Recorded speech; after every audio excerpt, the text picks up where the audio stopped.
بمناسبة إنه أنا سورية وكمان بمناسبة التحرير قررت أقول لكم أفضل الأكلات بالمطبخ السوري. تعالوا معنا.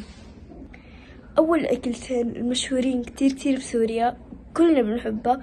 إذا أنتي سوري ما بتحب أكلة سوريا، الكوبي المشوي، كوبي مقلي، نحن ما بنعتبرك سوري، لأنه أفضل أكلة على وجه سوريا. معناها أفضل أكلة بسوريا هي كوبي مشوي كوبي مقلي. بتجنن. بتعرفوا أول شيء إذا عملنا كوبي مشوي أعرفوا إنه المرة الجاية رح نعمل كوبي مقلي، إنه كلنا بنعمل هيك. عنا أكلة شيش برك، أوف ما ألذها، كتير طيبة.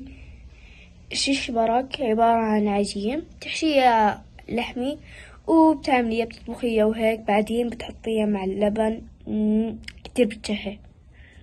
وعنا كمان أكلة اسمها يارنجي أو بيقولوا يالنجي، بس نحن بنقول يارنجي، زي ما يقولون مثلا بالسعودية ورق عنب، بس نحن السوريين عنا اليارنجي أطيب من الورق عنب.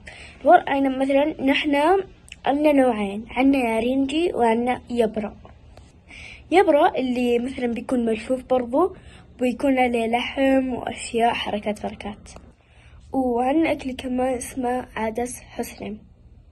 طبعا هذا فيه عدس ما بعرف شو، يعني هاي خلطة الأمهات بس بيعرفوها، الأمهات السوريين بس بيعرفوها. طبعا الشيء إذا بدك تاكل عدس حسلم لازم تاكل شيء معاها تطلع ألذ، اللي هي خبز مقلي كتير لذيذ.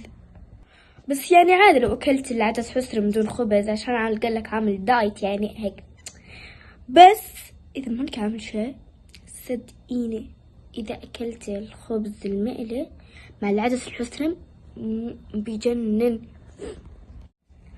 والشيء الألذ بسوريا أو بكل بالشرق الأوسط أو بكل الأماكن اللي هي شاورما.